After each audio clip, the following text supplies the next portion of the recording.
Bonjour à toutes et à tous, on est le 23 avril, donc 2 semaines sans arrosage. Ouais, je sais, il a une sale mine. 2 semaines sans arrosage, euh, il devient comme ça après 2 semaines sans arrosage. Donc on va parler dans cette vidéo de l'arrosage des avocatiers que j'ai commandés, les avocatiers greffés, parce qu'il y en a plusieurs et il n'y en a pas eu que deux au final.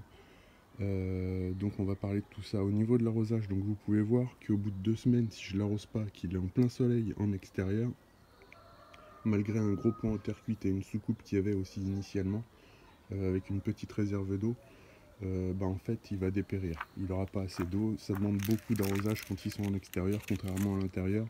Si dans cette même durée, si pendant ces 2 semaines il avait été en intérieur uniquement, on ne serait pas arrivé à ce stade-là. En intérieur, il n'a pas le soleil qui vient taper sur le pot, il n'a pas toute... il a besoin d'être dans un taux relativement humide, donc d'où le pot en terre cuite et d'où la petite réserve d'eau que je laisse dans la soucoupe quand on est en extérieur. En intérieur, je ne mets pas d'eau dans la soucoupe parce que c'est pas possible, ça va faire stagner l'eau et donc faire pourrir les racines.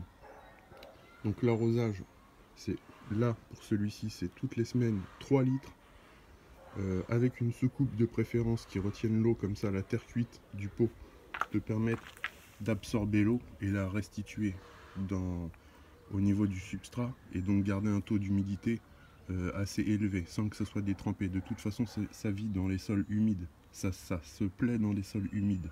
Donc faut pas avoir peur que ça soit constamment humide. Ce qu'il faut pas, c'est que ça stagne dans un pot, une soucoupe en intérieur. En extérieur, on peut, au bout de... Le lendemain, en fait, il n'y a plus d'eau dans la soucoupe. La terre cuite aura pompé toute l'eau et l'aura restituée à l'avocatier. Vous pourrez remarquer que la couleur jaune de la tige est vraiment très mauvais signe. Donc après la couleur jaune, c'est la couleur marron et après c'est la couleur noire.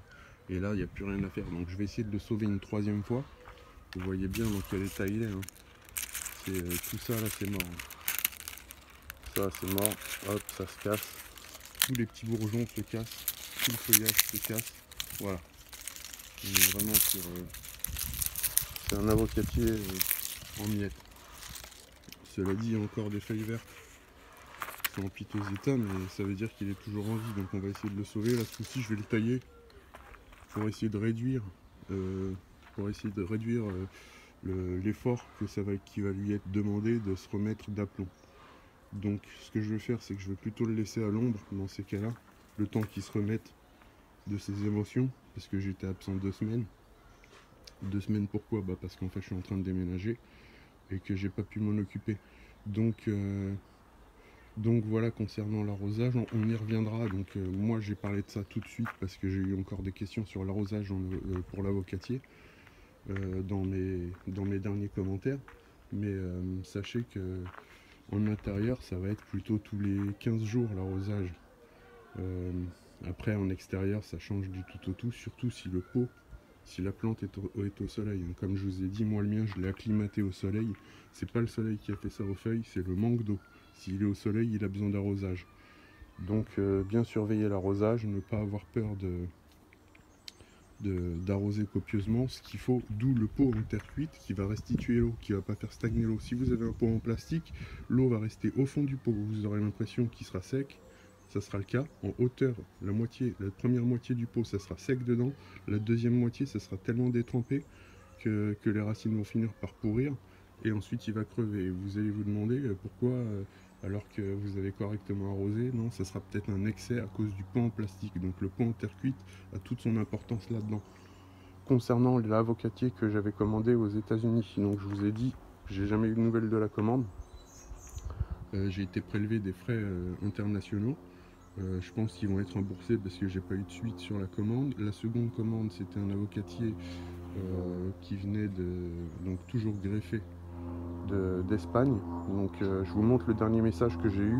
Là, comme je vous ai dit, on est le 24 avril. Attendez, je vérifie. Non, on est le 23 avril. J'ai eu un message un peu avant le 20 avril. Je vous montre le message.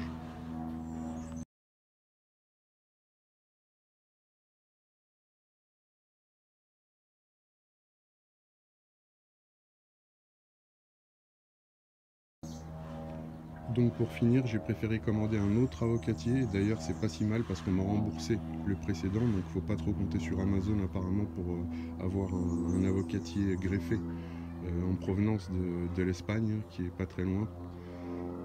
Donc j'ai commandé chez Tropicafleur un autre avocatier, donc ils sont à moins 50% en ce moment, à 34 €. Je vais essayer de vous mettre une photo tout de suite de l'offre.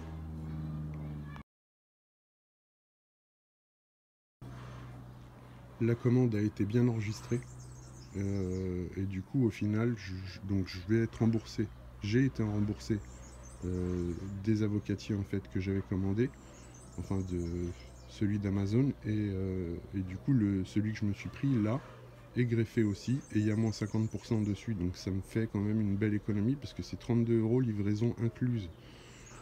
Donc voilà où en est l'avocatier greffé commandé. Donc il devrait arriver, si je dis pas de bêtises, donc il y en a pour 20 jours. Il devrait arriver aux alentours du 8, du 8 ou du 9 mai, peut-être un petit peu après, mais bon. Donc du coup, on fera quand même cet unboxing, comme je vous avais dit, donc voir dans quel état il arrive, voir s'ils sont sérieux sur la livraison, si le petit prix justifie pas des vis cachées, on va dire. Et donc je vous tiens au courant au plus vite dès que j'aurai l'avocatier. Voilà, et puis on suivra celui-ci, hein, voir s'il repart ou pas. C'est vraiment celui-ci, vraiment, faut que je le garde, faut que je puisse le faire revivre. Donc voilà, donc la couleur jaune sur la tige, là il y a de quoi s'inquiéter, il y a de quoi s'affoler. Vous voyez, après ça fait couleur marron. Ici on a un exemple sur une petite tige, donc ensuite ça devient marron et ensuite ça devient même complètement noir. Et puis ensuite bah, c'est cuit. Donc là on va essayer de faire les choses pour celui-ci une troisième fois, essayer de le sauver. Il y a des bourgeons qui ont l'air d'être bons. Non, même celui-ci il se casse. Ok, donc là je vais carrément le tailler. Je vais le tailler à différents endroits. Je vous montrerai comment je le taille dans la prochaine vidéo. Allez, portez-vous bien, à très bientôt. Ciao.